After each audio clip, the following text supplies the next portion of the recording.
প্রবাসীদের কষ্টের কথাগুলো কেউ শুনতে চায় না, তাই তো তারা তাদের কষ্টের কথাগুলো কাউকে বলে না। প্রিয়জনদের ছেড়ে থাকতে হয় বলেই প্রবাস জীবন এতটা কষ্টের। বয়সটা শখের, অভাবটা সময়ের আর প্রয়োজনের। এভাবেই চলছে জীবন।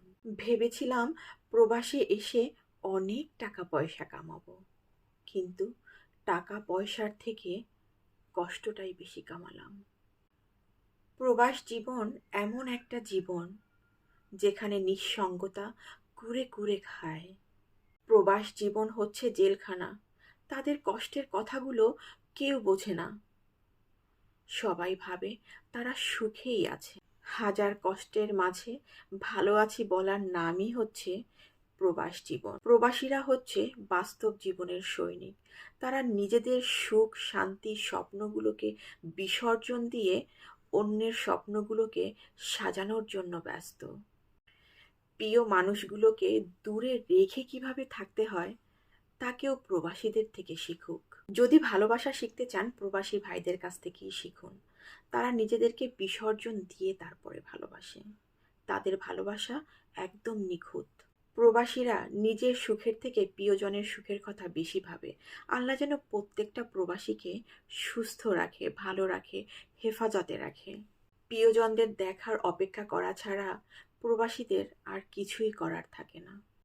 স্বপ্ন ছিল বাঁধবো সুখের ঘর, কিন্তু প্রবাস আমায় করলো পর।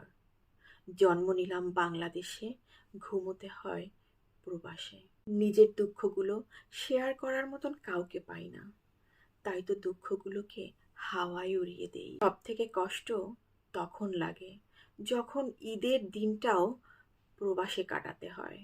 প্রিয়জনদের কাছ থেকে দূরে থাকা এমন একটা বেদনার সৃষ্টি করে যা কখনোই দূর হয় না। সব থেকে কষ্টটা হয়তো তখন, যখন দেশে ফিরে গিয়ে দেখি সবাই জানতে চায় যে তাদের জন্য কি নিয়ে এসেছি, কিন্তু কেউ জানতে চায় না যে এতগুলো বছর আমার বিদেশে কেমন কেটেছে আমার প্রবাস জীবন। জীবন বাজি রেখে যারা যুদ্ধ করে তারা হচ্ছে সৈনিক। যারা দুঃখ কষ্টকে নিজের জীবনের সঙ্গী বানিয়ে নেয় তারা হচ্ছে প্রবাসী। প্রবাসীরা সংসারকে সুখী করতে কষ্ট করে দিনরাত, মজবুত করে অর্থনীতি, রেমিটেন্স খাত। প্রতিদিন নিজেকে কুরে কুরে শেষ করার নাম হচ্ছে প্রবাস জীবন, যা কাউকে কখনোই বলা হয় না।